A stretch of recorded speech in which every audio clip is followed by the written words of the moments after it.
What's up, everybody? April 5th, 2018, Thursday, 7 p.m. Or at least I think it feels like 7 p.m. I don't know. But it kind of been on a hiatus. The world kind of been a busy place. A lot of things been going on. A lot of interventions.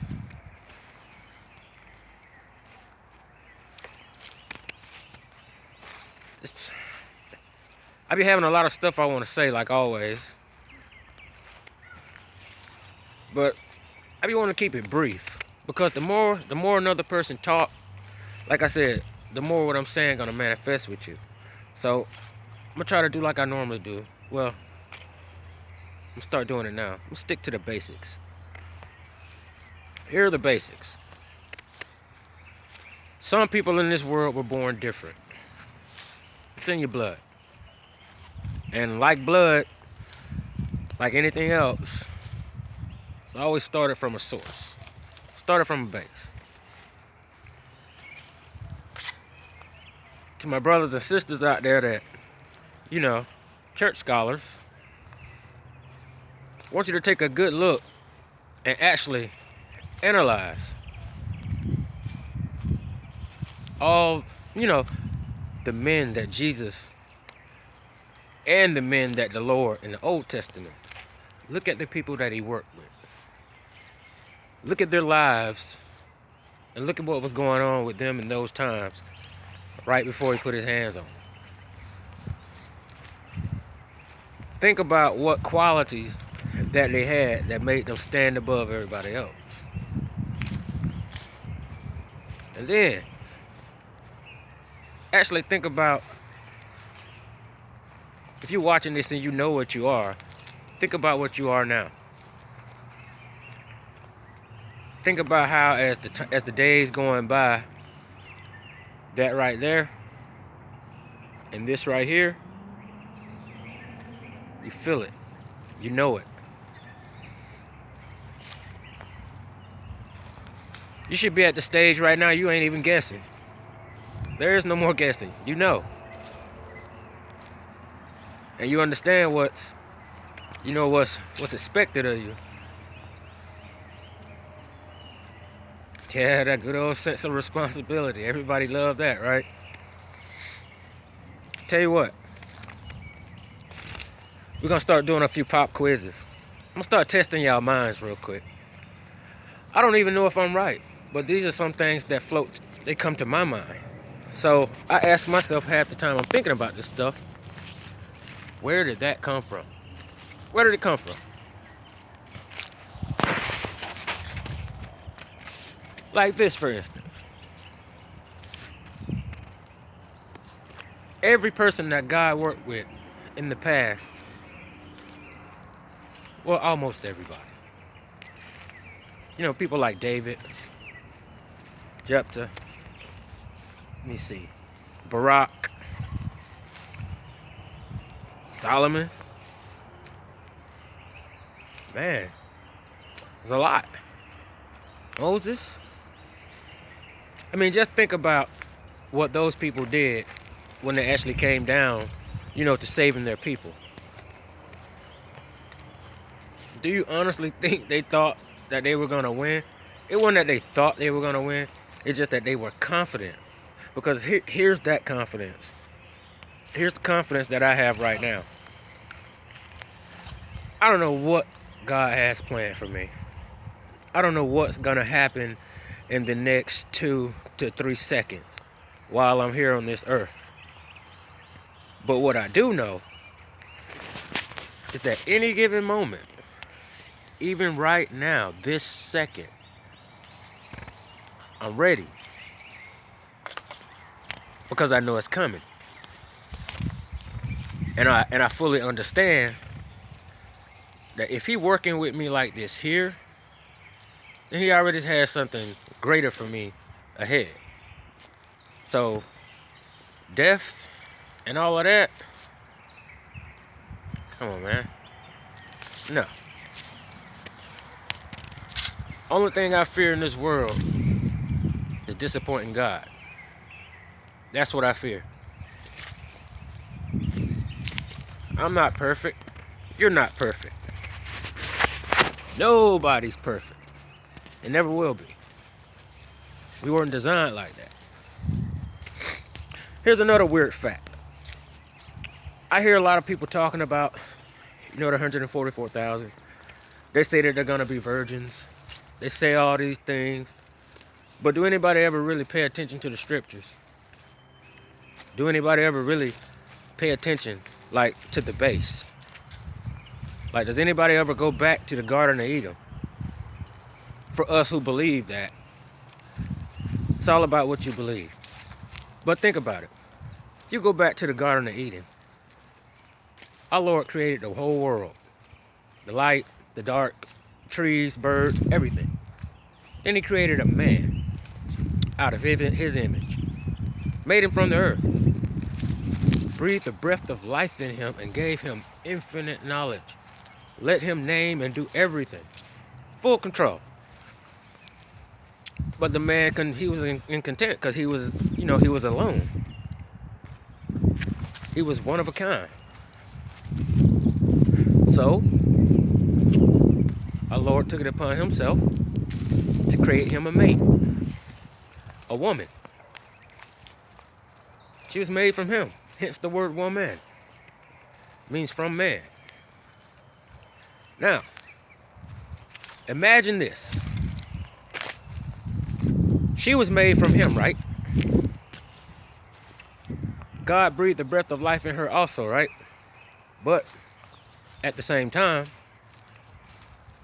she was created a little bit smarter than him. The things that he knows, he's already shared with her. Her mind is a budding spark. It needs nourishment. Hence you have the tree of knowledge. Hence you have the creepy crawler. Satan. Who can pick up on this type of stuff. He has the ability to look in your soul and know your deepest desire. And he'll put it right in your face. Right in your face. And a lot of times, which we all guilty of it, we'll reach right out and grasp it. Why? Because it's what we want versus what we need. Now imagine this. He's the master of lies. Father of all evil. He can read your soul. Think about it. God is his father. So do you honestly think a child's not going to inherit habits and traits from his father? Yes, he can see your soul. He can tell your deepest desires, your deepest fears. He can tell all this stuff. So he applies it and he uses it against you. Like, very, very well. So, what does a man want? What was the first thing that he wanted? Why in the world did he first go up to God and ask for something? Why? Because he was lonely. And instead of having that loneliness, that feeling of loneliness, because it's hard for me to say this stuff. Because a lot of people, the way this world's set up, they'll hear what I'm saying and they won't hear the truth coming from what I'm saying.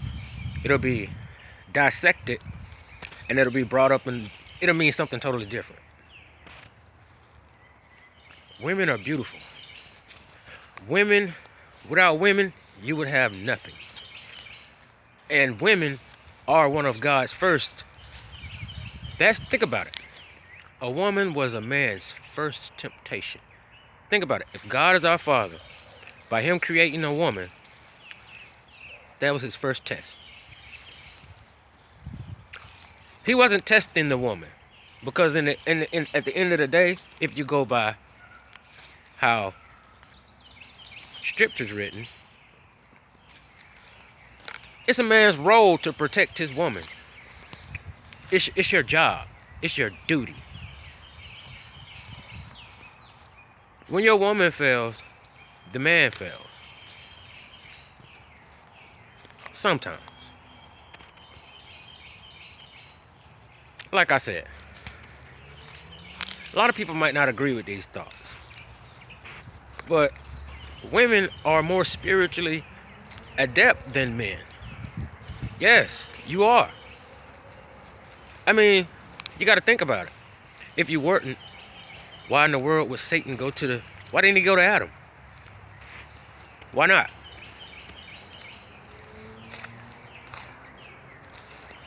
See, that's the type of stuff I'm talking about. We got to sit down and think about this stuff. Because, like, here's the thing, people. When you believe in God, you don't supposed to just think about your life. You don't hear your blood calling you? I mean, you have their blood in you. You have their mistakes. That's the whole point of activating your DNA. It's to see those mistakes. Therefore, you don't make them, or you can correct them. And once you correct them, you actually break the cycle. And you get to leave. A man's greatest test is overcoming the flesh. And that was the first test that we failed. It was because of the flesh and love and all of this stuff that we disobeyed God.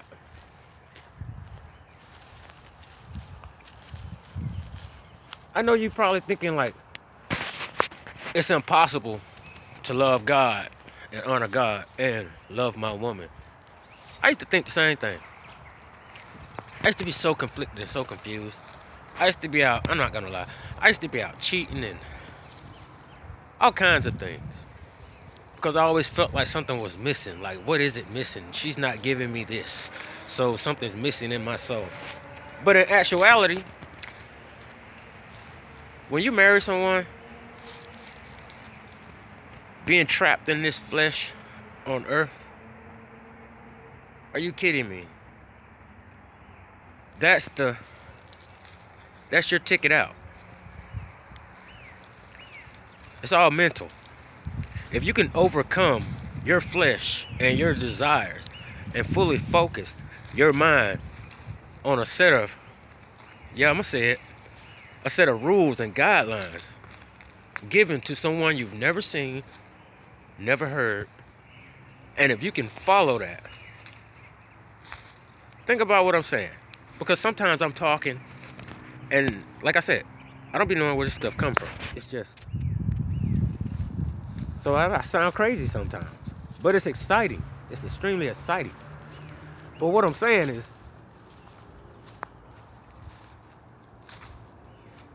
when God has his hand on you, especially men, it's not that you dislike women. It's not that you don't see them physically. It's just that, especially if it's not your wife, you acknowledge the fact that they are a woman, they are human, they are sentient. They have their own mindsets, they have their own feelings. If anything, they are your brothers and sisters. If it's not your wife, she's your sister. Simple, right? Pretty simple concept, isn't it? You're not covered thy neighbor's wife? Think about it. You ever thought about it? Thou shalt not steal. You ever think the real reason why? Where did that come from? Why was the reason? Thou shalt not kill.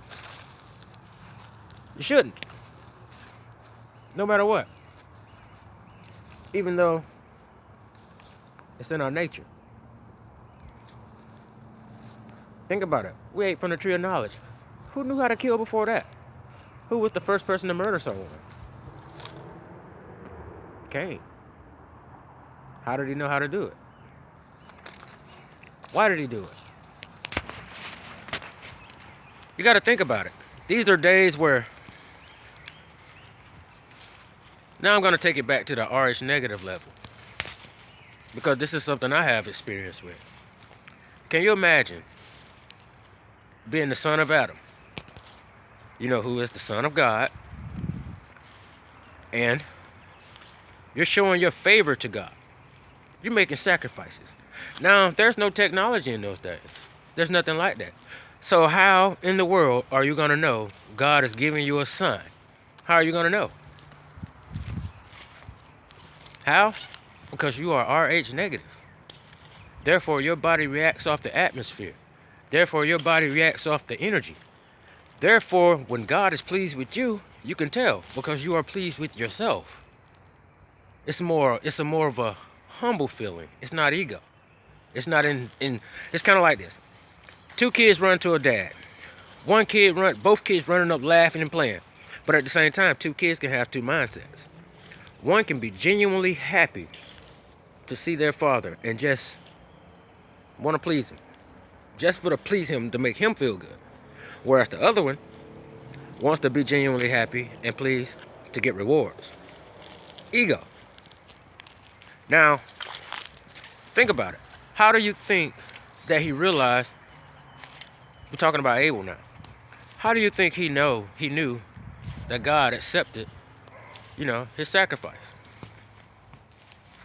Now, if he's RH negative, and if he is in touch with the atmosphere, it's going to be like me. When you look at the sun, and some of you probably feel this too, because you probably already know this. But when you walk outside, being RH negative, especially once you actually come into who you are, and you start understanding this, and you have a strong mental belief, you gotta have a belief system. That's what activates your blood. Now, when you walk outside, I don't care if the sky is cloudy or whatever. The sun breaks clouds to see.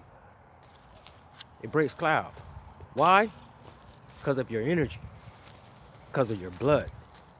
Because it's magnetic. That's what I'm telling you. And with magnetism comes polarities. Therefore, the sky will open up and you will see a beam of light. You will see the sunlight. The sun will shine on you. What other proof, especially in those days, would you need to have that God is in favor of you? Now, if you're brothers and one of you isn't RH negative, you're not going to get the same effect. You're not going to feel the atmosphere move around you. You are not going to have that humbling feeling. What's going to happen with you? Resentment, rage. It's going to build up. Remember, one child, two parents. Remember that.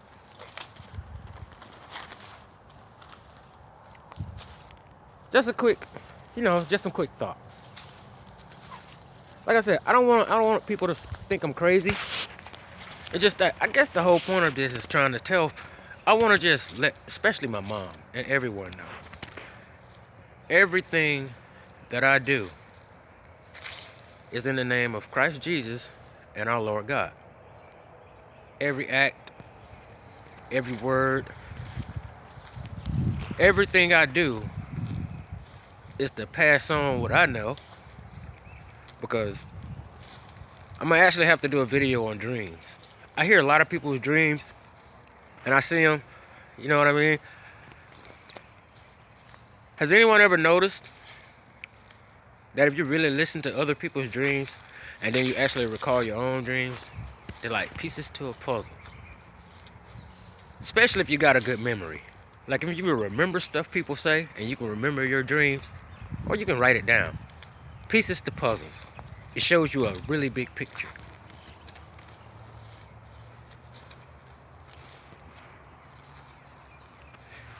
Well, like I said, I'm absorbed in thought. I'm outside. Thoughts are floating. I guess the main message right now is just get prepared.